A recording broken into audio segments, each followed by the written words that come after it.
बिस्मिल्लाहिर्रहमानिर्रहीम। First year students, chapter number 6 sequence and series का हम आगाज़ करने जा रहे हैं। हमारा प्रीवियस लेक्चर जो था उसमें प्रॉपर्ली हमने सीक्वेंस और सीरीज़ की जो है वो बेसिक डेफिनेशन सीखी थी और हमने ये सीखा था कि हमें जो है वो इस चैप्टर में कितनी टाइप्स की सीरीज़, कितनी टाइप की सीक्वेंस डिस्कस करनी है। तो अगर क्विकली मैं रिव्यू दूं आपको, तो हमने ये डिस्कस किया था कि हमें इस चैप्टर में 3 टाइप्स की सीक्वेंसेस को जो है वो डिस्कस करना है, या 3 टाइप्स की प्रोग्रेशन को जो है वो हमने डिस्कस करना है। सबसे पहले हमारे पास जो 3 एक्सरसाइज हैं उसमें हम अर्थमेटिक प्रोग्रेशन को डिस्कस करेंगे।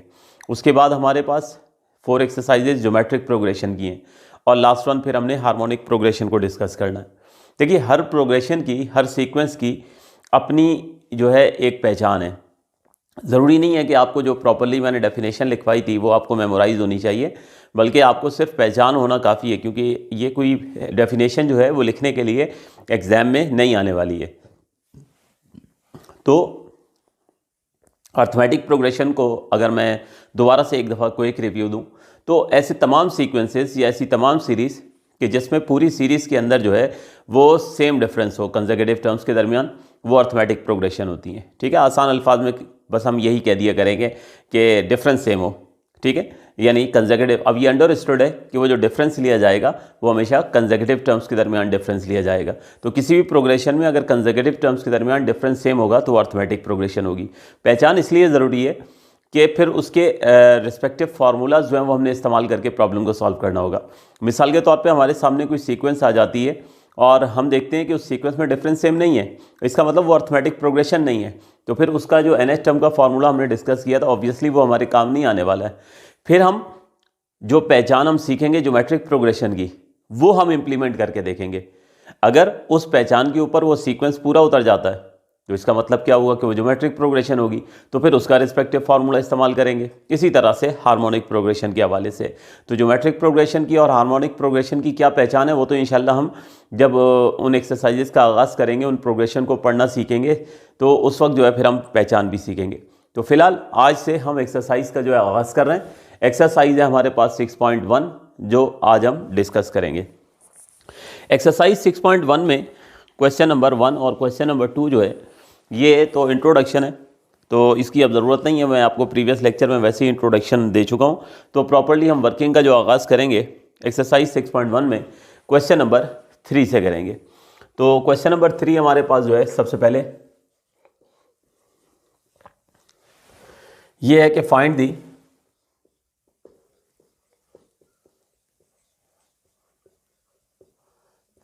Common difference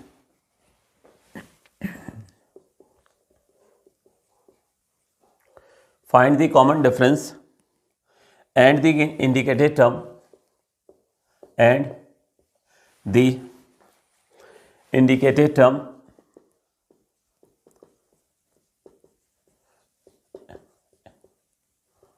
in the following। यानी डिफरेंट हमें सीक्वेंस दिए जा रहे हैं और हमें 2 चीज़ें डिटरमाइन करने के लिए कहा जा रहा है। एक तो कह रहे हैं आप कॉमन डिफरेंस मालूम करें और एक आपसे कह रहे हैं इंडिकेटेड टर्म मालूम करें। ठीक है, तो हमारे पास मैं इसका पार्ट 1 जो है वो कंसीडर कर रहा हूँ। एक सीक्वेंस है हमारे सामने 4, 9, 14 और 19। ये हमारे पास इस सीक्वेंस की हमसे ये कहा जा रहा है कि ए टर्म जो है वो हमने डिटरमाइन करनी है। ठीक है, तो एक सीक्वेंस हमें गिवन है, इस सीक्वेंस का अभी तक हमें नहीं पता है कि ये कौन सी सीक्वेंस है। वैसे तो हम ऑब्वियस सी बात है आपको बताया कि फर्स्ट 3 एक्सरसाइजेज में हम अर्थमेटिक प्रोग्रेशन डिस्कस करने वाले हैं, तो यकीनन एपी होगी। लेकिन ये क्वेश्चन जो इस वक्त हम डिस्कस कर रहे हैं ये इनिशियली कॉन्सेप्ट के लिए है। ये यूँ समझ लीजिए कि MCQs के लेवल का क्वेश्चन है। तो जब MCQs आएगा तो उस वक्त तो हम सीक्वेंस के बारे में नहीं जानते होंगे ना, हमें तो नहीं मालूम होगा कि वो सीक्वेंस जो दिया गया वो आया अर्थमेटिक प्रोग्रेशन से दिया गया या ज्योमेट्रिक प्रोग्रेशन से दिया गया या हार्मोनिक प्रोग्रेशन से दिया गया है। तो पहले हमें पहचानना होगा। इस वक्त गो की ज़रूरत नहीं है हमें पहचानने की, अंडरस्टूड है। 6.1 हम कर रहे हैं, अर्थमेटिक प्रोग्रेशन की एक्सरसाइज है, लेकिन एक तरीक़ेकार हम हमेशा से फॉलो करेंगे तो फिर जाहिर सी बात है एग्जाम में भी हमें उसकी आसानी होने वाली है। तो ये सीक्वेंस हमारे पास है और इस सीक्वेंस की ए टर्म जो है वो हमें डिटरमाइन करने के लिए कह रहे हैं। फर्स्ट टर्म गिवन है, सेकंड टर्म गिवन है। ठीक है, ये आप देख सकते हैं, फर्स्ट टर्म आपको गिवन है, ये सेकंड टर्म आपको गिवन है, थर्ड टर्म गिवन है, फोर्थ टर्म गिवन है, और आपसे कह रहे हैं कि आप एथ टर्म जो है वो इसकी डिटरमाइन करें। ठीक है, तो सबसे पहले तो सीक्वेंस को ये देखना होगा ना, क्या है वो सीक्वेंस जो है वो अर्थमेटिक प्रोग्रेशन है या नहीं। जब भी किसी सीक्वेंस की पहचान करनी होगी तो हम तरतीब का ही ख्याल रखेंगे, क्योंकि हमारे कोर्स में भी पहले अर्थमेटिक प्रोग्रेशन है, तो हम सबसे पहले यही सीखेंगे कि अर्थमेटिक प्रोग्रेशन जो है तो गिवन तो नहीं है हमें, अगर वो नहीं हुई तो फिर वो ज्योमेट्रिक की टेक्निक हम अप्लाई करेंगे। तो अर्थमेटिक प्रोग्रेशन की डेफिनेशन ये बताई थी कि उसमें डिफरेंस कंसेक्यूटिव टर्म्स के दरमियान सेम होता है। ठीक है, ये कंसेक्यूटिव का वर्ड जो है ये बड़ा इंपॉर्टेंट है। तो ये देख लीजिए आप 9 - 4, ठीक है, डिफरेंस निकालने का उसूल ये होता है कि हमेशा अगली टर्म में से आप पिछली टर्म माइनस करते हैं। तो second term minus first term किया हमने 9 - 4, तो डिफरेंस हमारे पास जो है ये 5 आ गया। अब आप 14 - 9 करके देखें तो वो भी आपके पास 5 आ जाएगा। 19 - 14 करके देखें वो भी 5 आ जाएगा। तो आपने देख लिया कि डिफरेंस जो है वो सेम चल रहा है। ये डिफरेंस सेम होना, इससे इस बात की श्योरिटी हो गई, इससे इस बात की हमें गारंटी मिल गई कि ये हमारे पास जो सीक्वेंस है ये अर्थमेटिक सीक्वेंस है, या जिसे हम अर्थमेटिक प्रोग्रेशन भी कह सकते हैं। तो अब जब आपको पता चल गया कि ये अर्थमेटिक प्रोग्रेशन है, तो अब आप अर्थमेटिक प्रोग्रेशन का जो nth टर्म का फॉर्मूला हमने सीखा था कल, उसको हम यूटिलाइज करेंगे और इसकी एथ टर्म जो है ये फाइंड आउट करेंगे। तो सबसे पहले फॉर्मूला लिख देते हैं। nth टर्म का फॉर्मूला था हमारे पास a + n - 1 × d। ठीक है, ये सब फॉर्मूला हमने डिस्कस किया था। अब इस फॉर्मूले में सारी चीज़ें आपको बता दी थी कि a क्या है, a is the first term of the sequence. चलें डाटा लिखते जाते हैं तो साथ साथ मैं आपको बताता भी चला जाता हूँ। तो what is a is the first term of the sequence. तो इस वक्त first term of the sequence क्या है, 4। तो a की वैल्यू हमारे पास हो गई 4। अब उसके बाद ये देखिए a का मसला हल हो गया, फर्स्ट टर्म हमें मिल गई। अब d क्या बताया था इसके बारे में आपको कि ये कॉमन डिफरेंस है। कॉमन डिफरेंस निकालने का उसूल समझ लीजिए। जब भी हमें कोई सीक्वेंस दी जाएगी और हमने जब पहले फैसला कर लिया कि वो अर्थमेटिक प्रोग्रेशन है और आपको डी की वैल्यू चाहिए, कॉमन डिफरेंस चाहिए, जो इस वक्त आपसे कह भी रहे हैं कि आप डिटरमाइन करो, तो डिफरेंस निकालने का रूल ये होगा कि हमेशा आप सेकेंड टर्म में से फर्स्ट टर्म माइनस करेंगे, हमेशा सेकेंड टर्म में से फर्स्ट टर्म माइनस करेंगे। ठीक है, तो 9 - 4 यानी हमारे पास कॉमन डिफरेंस जो आ गया वो 5 आ गया। तो ए की वैल्यू हो गई 4, डी की वैल्यू हो गई 5। एन जो है अगर आप अपने प्रीवियस लेक्चर में देखें तो what is n, n is the number of term, और कौन सी नंबर ऑफ टर्म चाहिए वो बता दिया, 8 टर्म चाहिए, तो इसका मतलब एन की वैल्यू क्या हो जाएगी, 8 हो जाएगी। यानी अगर हमें 9 टर्म कहते तो एन की वैल्यू 9 हो जाती, अगर हमें 7 टर्म कहते तो एन की वैल्यू 7 हो जाती। तो n is the required number of term है। ठीक है, तो 8 टर्म चाहिए तो एन की वैल्यू 8 हो गई। बस अब ये डाटा हम फार्मूले में पुट कर देते हैं। तो now put values in formula, यहाँ पर हम जो है वो कर लेते हैं। Now put values in formula, फार्मूले में हम वैल्यूज पुट करेंगे। तो अब ये ज़रा ध्यान से देख लीजिए, ये देखिए मैं फार्मूला दोबारा से लिख देता हूँ और फिर आपको इसमें वैल्यूज पुट करके दिखाता हूँ। तो वैल्यूज हम इसमें पुट करते हैं। तो फर्स्ट ऑफ ऑल हमारे पास ए की वैल्यू क्या है, 4 है। तो ये देखिए ए की जगह मैं जो है वो 4 सब्स्टिट्यूट कर रहा हूँ। इसी तरह फिर कॉमन डिफरेंस हम निकाल चुके हैं, किसके इक्वल है, 5 के इक्वल है। तो ये देखिए डी की वैल्यू मैंने जो है वो 5 पुट कर दी है। उसके बाद एन यानी नंबर ऑफ टर्म, जो टर्म हमें चाहिए, ठीक है, तो वो 8 है। तो आपने यहाँ पर एन की जगह 8 पुट कर दिया। इसी तरह एक एन यहाँ पर भी तो है, तो यहाँ भी 8 पुट कर दिया। तो ये जो लेफ्ट हैंड साइड बन गई T8, तो इसको T8 नहीं पढ़ेंगे, आई बात समझ में। ये क्या पढ़ा जाएगा, इसको 8 टर्म, क्या पढ़ा जाएगा, 8 टर्म। ठीक है, और 8 टर्म ही आपको डिटरमाइन करनी है। तो 8 टर्म को सिंबॉलिकली इस तरह से रिप्रेजेंट किया जाएगा, 7 टर्म को इस तरह से रिप्रेजेंट किया जाएगा, 6 टर्म को इस तरह से रिप्रेजेंट किया जाएगा। ठीक है, तो एन की वैल्यू हमने बोथ साइड जो है वो सब्स्टिट्यूट कर दी है। बस अब क्या कैलकुलेशन करेंगे, तो हमें इस सीक्वेंस की 8 टर्म जो है वो मिल जाएगी। तो 8 टर्म हो गई हमारे पास 4 + 8 - 1 7 × 5। तो 8 टर्म हो जाएगी 4 + 35। ठीक है, 7 5 = 35। और लीजिए फाइनली इस सीक्वेंस की 8 टर्म हमें मिल गई 39। तो ये हमारे पास जो है ये आंसर आ गया। हमें यही कहा गया था कि इस सीक्वेंस की जो है वो 8 टर्म मालूम करें तो एट टर्म आपके सामने 39। यानी जिस तरह से हमारे पास सीक्वेंस जो है वो 4, 9, 14, 19 गिवन था, तो ये सीक्वेंस की फर्स्ट टर्म थी, ये सीक्वेंस की सेकेंड टर्म थी, ये 14 इस सीक्वेंस की थर्ड टर्म थी, 19 इस सीक्वेंस की जो है वो फोर्थ टर्म थी। तो इसी तरह चलते चलते आपसे पूछ रहे थे कि बताओ इस सीक्वेंस की एट टर्म क्या होगी, ठीक है, यानी एट्थ पोजीशन पर क्या नंबर लिखा होगा। तो हमने डिटरमाइन कर लिया कि एट टर्म जो है वो किसके इक्वल है, 39 के इक्वल। तो ये था हमारे पास क्वेश्चन नंबर 2 का पार्ट 1। उम्मीद है समझ आ गया होगा। ज़रा इसको नोट कीजिए, फिर कुछ और पार्ट्स करते हैं।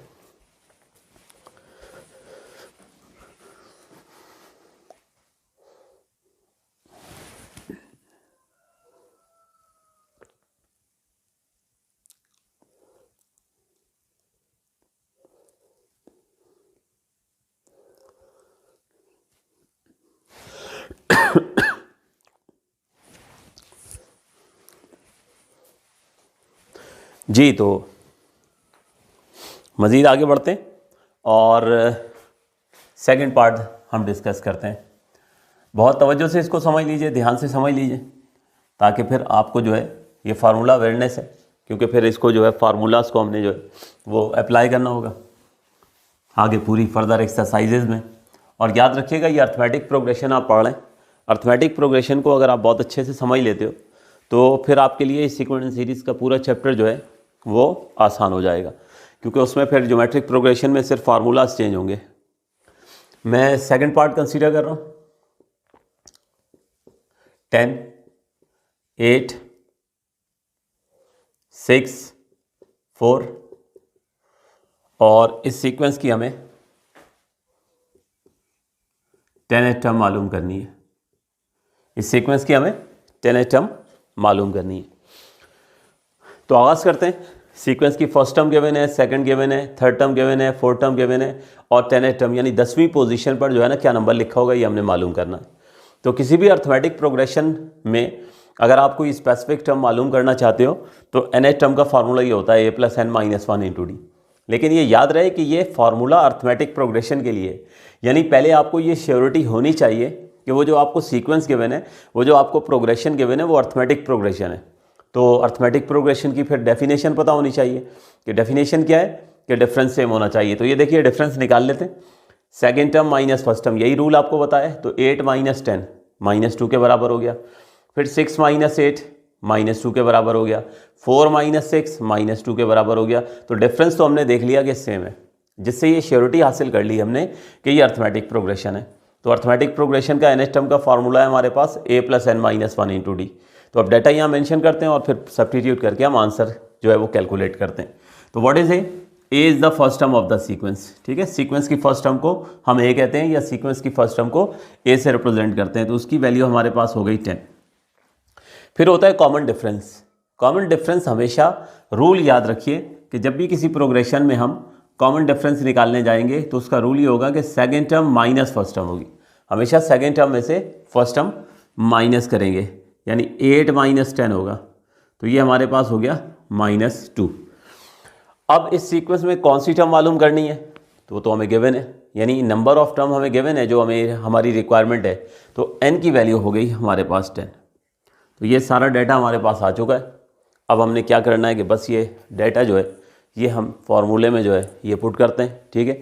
तो फार्मूला भी आपको बताया, ये है nth टर्म का a+n-1 इंटू डी। अब इसमें वैल्यूज पुट करते जाते हैं। First of all a is the first term of the sequence, उसकी वैल्यू हमारे पास है 10।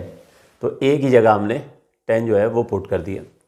उसके बाद है कॉमन डिफरेंस d की वैल्यू, तो वो हमने निकाली है कैसे, second term minus first term से। वो वैल्यू आई हमारे पास -2। अब रह गया n क्या है, रिक्वायर्ड नंबर ऑफ टर्म, ठीक है, या नंबर ऑफ टर्म जो इस वक्त हमें 10 गिवन है। हमें कह रहे हैं ना कि 10th टर्म मालूम करें, तो n की वैल्यू हमने 10 पुट कर दी। लेकिन n की वैल्यू ये बोथ साइड पुट होगी। तो लेफ्ट हैंड साइड पर t10 बन जाने का मतलब क्या हुआ कि 10 टर्म जो है वो हमें फाइंड आउट करने के लिए कहा गया था, यानी हम सही डायरेक्शन में जा रहे हैं, डाटा हमने सही पुट किया है, एन की वैल्यू हमने सही पुट किया है, क्योंकि 10 टर्म की रिक्वायरमेंट है और यहाँ सिंबॉलिकली नज़र आ रहा है T10। इसका मतलब ये हुआ कि ये 10th टर्म जो है हम कैलकुलेट जो करने जा रहे हैं बिल्कुल सही डायरेक्शन में मूव कर रहे हैं। तो बस अब कैलकुलेशन करते हैं। तो 10 रहा एज इट इज, 10 - 1 का मतलब 9 मल्टीप्लाई बाय -2। तो इसी तरह ये हमारे पास 10th टर्म, ये हो गया 10 - 18, 9 2 18 हो गया। और लीजिए फाइनली हमारे पास जो 10th टर्म है ये आ गई -8। ये हमारे पास इस सीक्वेंस की जो है, इस सीक्वेंस की हमारे पास 10th टर्म आ गई, जो कि किसके बराबर है, -8 के। वैसे भी आप देख रहे हैं ना कि सीक्वेंस डिक्रीज हो रही है, 10 से 8 पर पहुंची है, 8 के बाद 6 पर पहुंची, 4 पर पहुंची, 4 के बाद फिर 2 पर पहुंचेगी, 2 के बाद 0 पर पहुंचेगी, 2 का डिफरेंस चल रहा है, 0 के बाद फिर -2, -4, -6। तो ये आखिर में जब 10th टर्म पर आप पहुंचोगे तो वैल्यू क्या लिखी हुई होगी, -8। तो ये सेकंड पार्ट था, नोट कीजिए बेटे।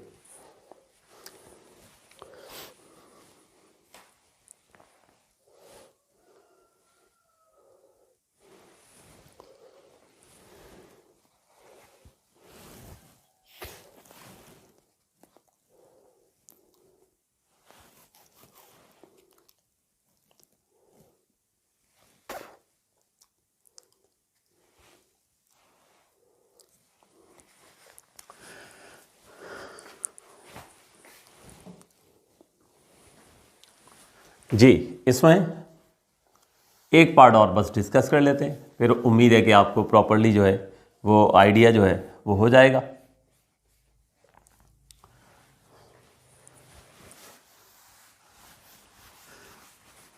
वैसे तो इसमें क्वेश्चन में बहुत सारे पार्ट्स गिवन हैं, लेकिन हमें ज़रूरत नहीं है करने की, सिर्फ फार्मूला अवेयरनेस थी। तो अगर वो आप जस्ट 3 पार्ट्स भी कर लोगे तो काफ़ी है, बाकी टोटल 10 पार्ट्स हैं, तो टाइम वेस्ट हमें नहीं करना है, ठीक है ना। बस ये 3 पार्ट्स इन्हीं की आप प्रैक्टिस कीजिएगा, ये काफ़ी हो जाएंगे। तो फर्स्ट टर्म है -15, फिर है -22, -29, -36 एंड सो ऑन। और इसकी हमें जो है वो 11 टर्म मालूम करने के लिए कह रहे हैं कि 11 टर्म जो है वो डिटरमाइन करें। तो सीक्वेंस आपके सामने, ऑब्वियस सी बात है, आप चेक कर लीजिएगा, अर्थमेटिक प्रोग्रेशन जो है वो होगी यकीनन, क्योंकि जो भी डिफरेंस आप कंसेक्यूटिव टर्म्स के दरमियान निकालेंगे वो सेम होगा। तो हम जल्दी से इसके जाते हैं 11 टर्म फाइंड आउट करने की तरफ। nth टर्म का फार्मूला इस्तेमाल होगा, a + n - 1 × d। तो what is a is the first term of the sequence, तो उसकी वैल्यू हो गई -15। उसके बाद अब कॉमन डिफरेंस चाहिए, तो कॉमन डिफरेंस निकालने का रूल क्या बताए कि सेकेंड टर्म में से आप फर्स्ट टर्म माइनस करेंगे। ये हो गई सेकेंड टर्म, इसमें से माइनस की जाएगी, क्या माइनस की जाएगी, फर्स्ट टर्म, जो कि क्या है, -15 है, ठीक है।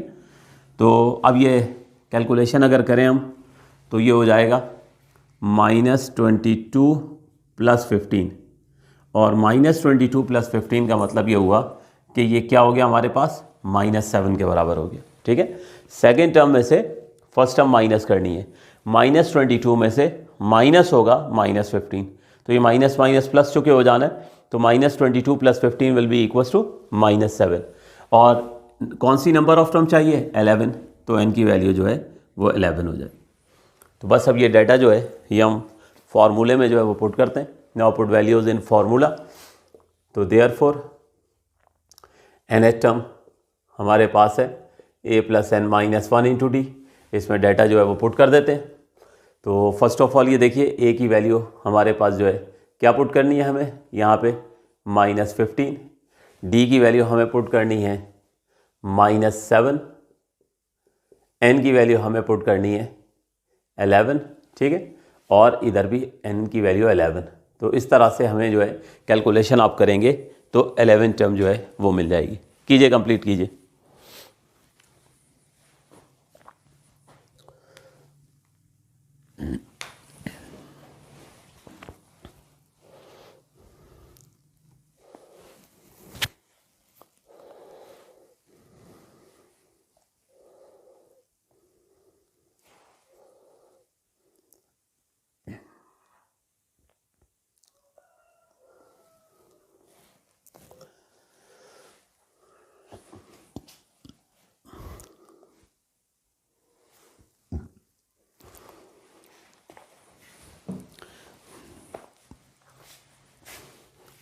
जी, तो होप सो आप लोग जो है वो कर चुके होंगे।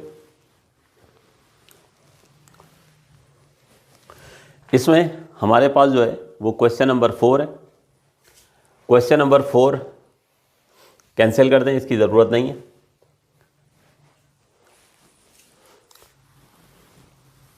क्योंकि क्वेश्चन नंबर 4 के बारे में बता दूं, क्वेश्चन नंबर 4 में जो है ना, जैसे हम यहाँ पे क्या कर रहे थे, क्वेश्चन नंबर 3 में हम हमेशा कोई स्पेसिफिक टर्म ही डिटरमाइन कर रहे थे। देखिए फार्मूले में 4 चीज़ें हैं।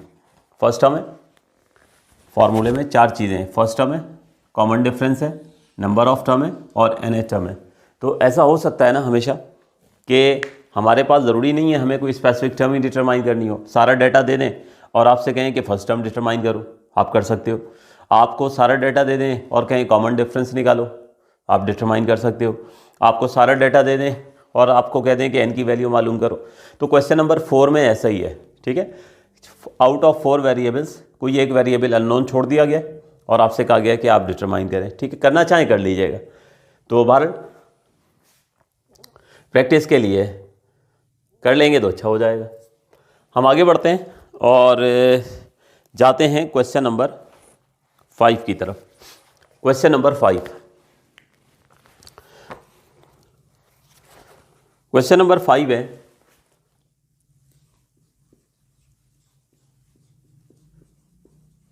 How many terms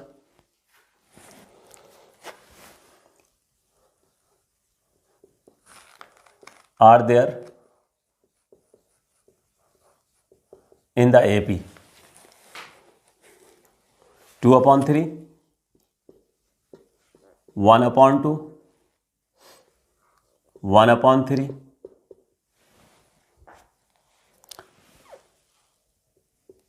whose last term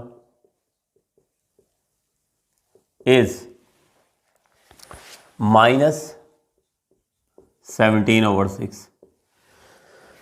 जी, तो आपके सामने आ गया question number 5। How many terms are there in the AP. एक अर्थमेटिक प्रोग्रेशन है और आपसे कह रहे हैं कि how many terms are there in the AP. How many terms यानी इस सीक्वेंस में टोटल नंबर ऑफ टर्म्स कितनी हैं। देखो हमारे पास जो है बिल्कुल ऐसा ही है, क्लास में स्टूडेंट्स बैठे हों और मैं आपसे कहूँ कि how many students are there in the class. इस क्लास में स्टूडेंट्स कितने हैं, इसका मतलब ये हुआ कि मैं ये कह रहा हूँ कि इस क्लास में नंबर ऑफ स्टूडेंट कितने हैं। और नंबर ऑफ स्टूडेंट का मतलब ये हुआ ना कि मैं इस क्लास के लिए n की वैल्यू जानना चाहता हूँ। तो यहाँ पर भी तो मामला ऐसा ही है। यहाँ पर एक सीक्वेंस हमें गिवन है, हमसे ये कहा जा रहा है कि how many terms are there in the AP. इस अर्थमेटिक प्रोग्रेशन में कितनी नंबर ऑफ टर्म्स हैं, कितनी नंबर ऑफ टर्म्स हैं। हुज लास्ट टर्म इज -17/6, यानी जिसकी लास्ट टर्म जो है वो -17/6 है। तो देखिए सीक्वेंस की फर्स्ट टर्म हो गई 2/3, 1/2, 1/3। अगर ये इस तरह से लिखकर सीक्वेंस छोड़ देते तो इसका मतलब तो ये हुआ कि ये सीक्वेंस इसी पैटर्न पे आगे बढ़ती चली जा रही है। तो आप टोटल नंबर ऑफ टर्म्स बता ही नहीं सकते थे, ठीक है। आपको ठीक है फर्स्ट टर्म पता है, सेकंड टर्म पता है, थर्ड टर्म पता है। मैं आपसे कहूँ इस सीक्वेंस में कितनी टर्म्स हैं तो आप बता ही नहीं सकते, क्योंकि ये सीक्वेंस तो डॉट्स का मतलब क्या है कि ये इसी तरह से आगे बढ़ती चली जा रही है। तो मुझे यकीनन आखिरी नंबर बताना पड़ेगा, लास्ट टर्म मुझे बतानी पड़ेगी, जब आप मुझे बता सकते हैं कि टोटल नंबर ऑफ टर्म्स जो हैं ये कितनी है। तो अब हमारे पास अर्थमेटिक प्रोग्रेशन में हमें इस प्रॉब्लम में how many terms are there in the AP, how many terms are there in the AP का मतलब क्या हुआ कि इस प्रॉब्लम के लिए हमें n की वैल्यू चाहिए, हमें नंबर ऑफ टर्म जो है वो कैलकुलेट करना है। तो अगर n कैलकुलेट करना है तो इसका मतलब है ये बाकी तीनों वैल्यूज़ आपके पास होनी चाहिए। ये तीनों अगर आपके पास हैं तो आप इनकी वैल्यूज़ पुट करके यहाँ से n कैलकुलेट करेंगे। तो ये अब डाटा यहाँ पे पूरा करते हैं, उसके बाद सब्स्टिट्यूट करके हम नंबर ऑफ टर्म्स जो हैं वो कैलकुलेट करेंगे।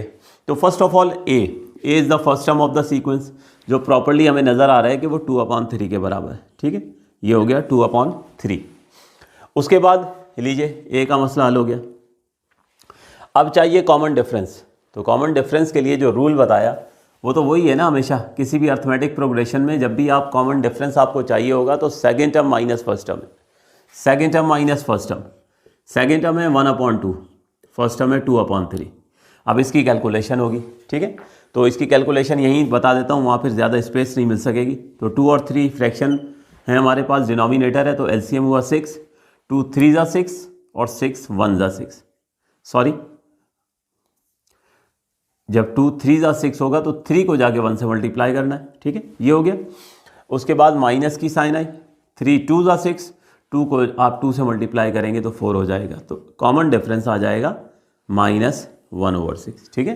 तो second term minus first term. अब ये सारे स्टेप यहाँ करते तो जाहिर सी बात है थोड़ी मुश्किल होती, जब तक सिंपल सीरीज थी तो सीक्वेंस थी मैं मेंशन कर देता था। तो अब डायरेक्ट कर लें हम, सेकेंड टर्म में से फर्स्ट टर्म हमने माइनस किए, ठीक है। तो 6 एलसीएम आए, 2 3 ज़ा 6, 3 को ले जाके 1 से मल्टीप्लाई कर दिया, माइनस की साइन आई, 3 2 ज़ा 6, 2 को 2 से मल्टीप्लाई कर दिया, 4 आ गया, तो -1/6 हमारे पास कॉमन डिफरेंस आ गया। और n तो मालूम करना है, ठीक है, इसका मतलब है फर्स्ट टर्म भी मिल गई, कॉमन डिफरेंस भी मिल गया, n मालूम करना है। अब ये tn आप शुरू में एक प्रीवियस अपना कल का लेक्चर देखो, तो उस लेक्चर में आपको नज़र आएगा कि जब मैं फार्मूले के बारे में लिख रहा था, nth टर्म का फार्मूला मैंने यहाँ पर लिखा था राइट हैंड साइड पर, तो मैंने nth टर्म के बारे में क्या बताया था, nth टर्म और लास्ट टर्म, यानी लास्ट टर्म को भी हम tn से रिप्रेजेंट करते हैं। तो वो हमें गिवन है, हमें यही तो कह रहे हैं कि इस अर्थमेटिक प्रोग्रेशन में टोटल नंबर ऑफ टर्म्स कितनी है, जबकि लास्ट टर्म -17/6 है, ठीक है।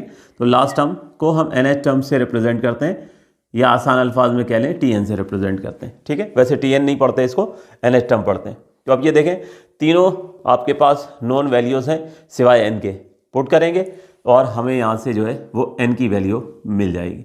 तो अब ये सारा डाटा उठा के रिस्पेक्टिव प्लेसेस के ऊपर हम पुट करते हैं और वहाँ से हम नंबर ऑफ टर्म जो है वो कैलकुलेट करते हैं।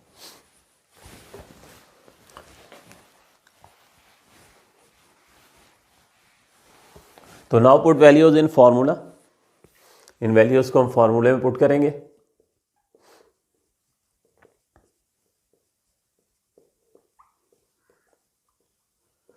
Now put values in formula, तो nth टर्म यहाँ पर इसकी जगह उसकी वैल्यू पुट कर देंगे, -17/6 इक्वल्स टू के बाद a की वैल्यू पुट करनी है जो 2/3 है, प्लस की साइन आई, फिर उसके बाद हमारे पास n तो अननोन है, ठीक है, n-1 हो गया, और यहाँ पर d की वैल्यू जो है वो हमने पुट करनी है -1/6, ठीक हो गया। ये डाटा हमने पुट कर दिया। अब यहाँ से यकीनन हम इसकी कैलकुलेशन करेंगे तो हमें n की वैल्यू यानी नंबर ऑफ टर्म्स मिल जाएंगी, यानी हमें पता चल जाएगा कि इस अर्थमेटिक प्रोग्रेशन में टोटल नंबर ऑफ टर्म्स कितनी है। तो सबसे पहले -17/6 एज इट इज रहने दें। देखिए ये जो पूरा का पूरा फ्रैक्शन है 2/3, इसको हम इस तरफ शिफ्ट कर देते हैं, तो ये -2/3 हो गया, इक्वल्स टू की साइन आई। अब ये n-1 को जब आप -1 से मल्टीप्लाई करेंगे, या यूँ कह लीजिए कि ये माइनस जो है इधर जाके प्लस के साथ एडजस्ट होगा, तो ये हो जाएगा -n-1/6, ठीक है। अब लेफ्ट हैंड साइड में एलसीएम आया 6, ठीक है, 6 1 ज़ा 6, 1 को -17 से मल्टीप्लाई करें तो -17 ही आएगा, माइनस की साइन आई, 3 2 ज़ा 6, 2 को 2 से मल्टीप्लाई कर देंगे 4, तो ये आ गया -17 -4/6, और राइट हैंड साइड पे -n-1/6। Further -17 -4 -21/6, and on right hand side ये आ गया -n-1/6। अब फर्स्ट ऑफ ऑल तो ये माइनस से माइनस कैंसिल करते हैं, ठीक है, तो ये हो जाएगा हमारे पास, या एक काम करते हैं, स्पेस थोड़ी सी कम लग रही है तो एक ही स्टेप में कर जाते हैं, ठीक है, हम ये 6 को क्रॉस मल्टीप्लाई करके भी उधर ले जाते हैं, तो ये हो जाएगा -21/6 इंटू 6 इक्वल्स टू -n-1, ठीक हो गया। तो अब आप ये देखिए 6 से 6 भी कैंसिल हो गया और माइनस से माइनस भी कैंसिल हो गया, एक साथ कर दिया, ठीक है। तो 21 इक्वल्स टू n-1 हो गया, इस -1 को उधर ले जाइए तो हमारे पास -1 उधर जाके 21 में ऐड हो जाएगा, और लीजिए फाइनली n आ गया हमारे पास 22। तो यही क्वेश्चन हमसे किया गया था कि how many terms are there in the AP। इस अर्थमेटिक प्रोग्रेशन में टोटल नंबर ऑफ टर्म्स कितनी है, जबकि लास्ट टर्म क्या गिवन थी -17/6। तो हमें रिस्पॉन्स मिल गया कि टोटल नंबर ऑफ टर्म्स जो हैं इस अर्थमेटिक प्रोग्रेशन में वो 22 हैं। नोट कीजिए।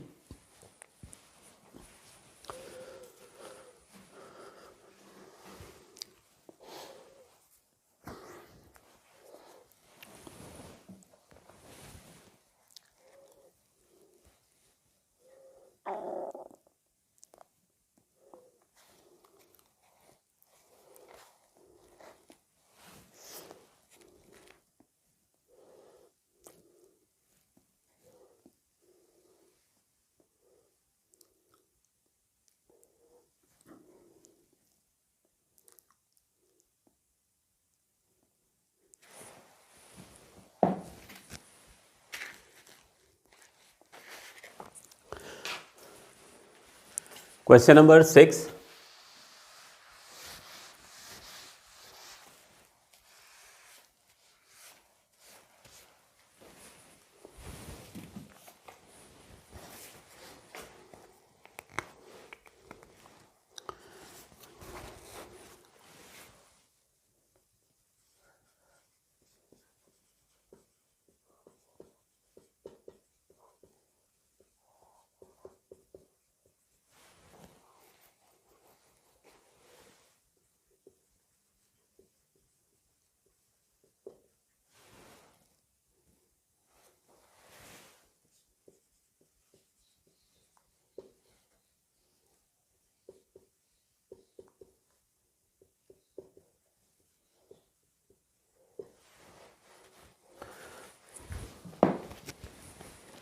Which term of the sequence is 75।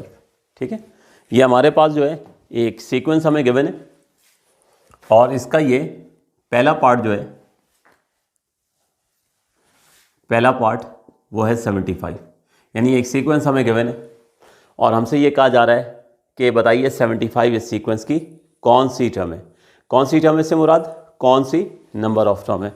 यानी एक बार फिर हमें इस क्वेश्चन में भी n की वैल्यू ही जो है वो डिटरमाइन करनी है। ठीक है, दोबारा क्वेश्चन को और से पढ़ लीजिए।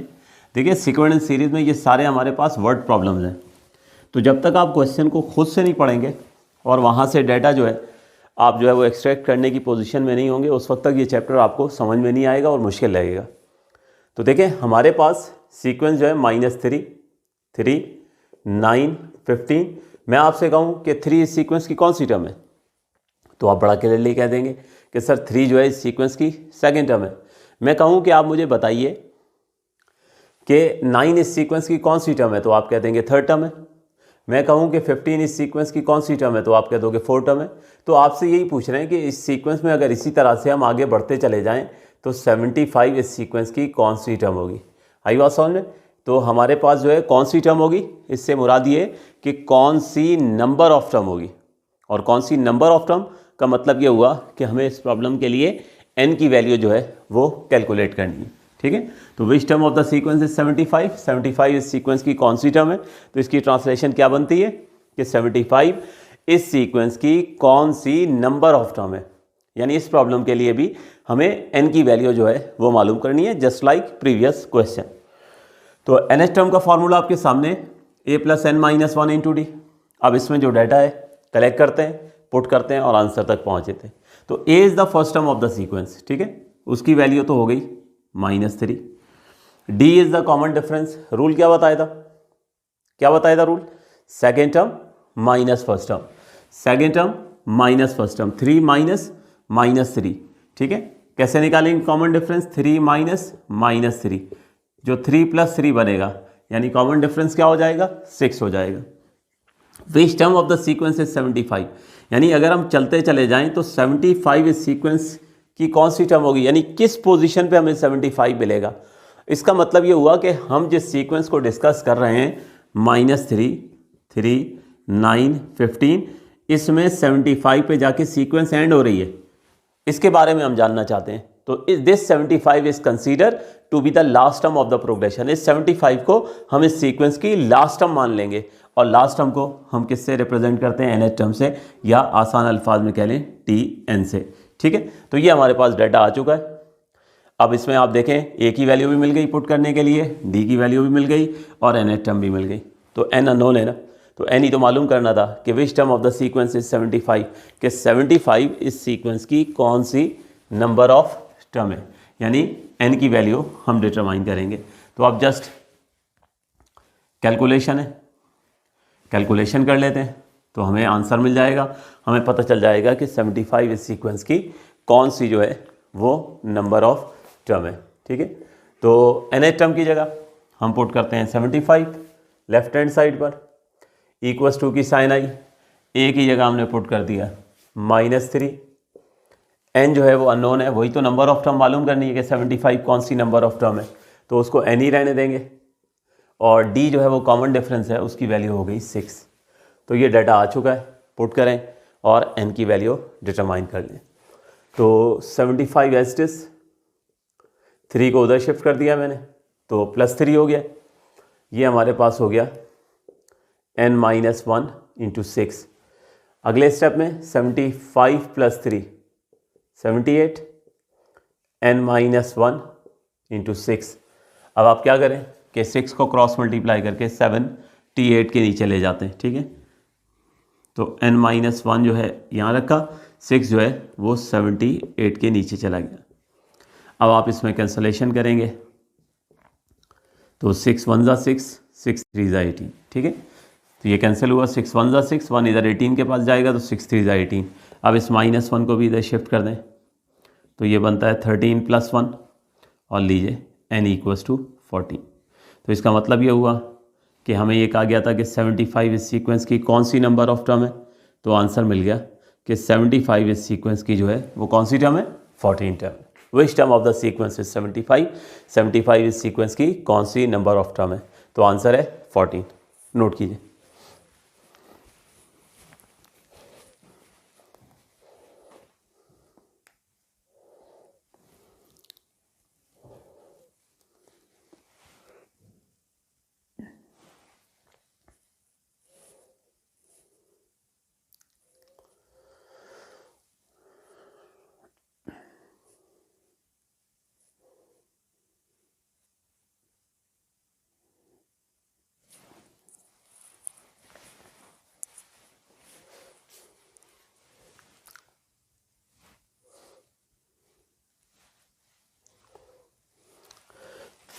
जी, तो ये था इसका पार्ट 1।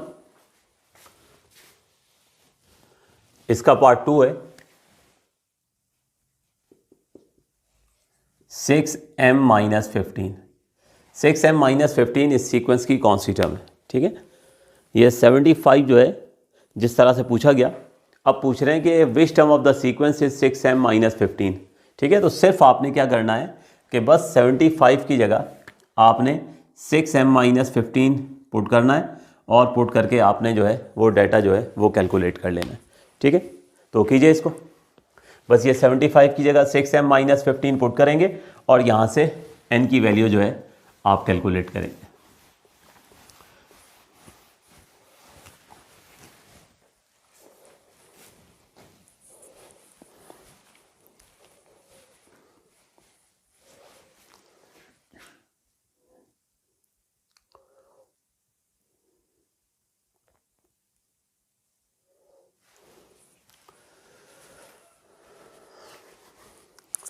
जी, तो स्टूडेंट्स होप सो आप लोगों ने कर लिया होगा। ठीक है, इंशाल्लाह जो है आज का लेक्चर हम यहीं तक ही रखते हैं।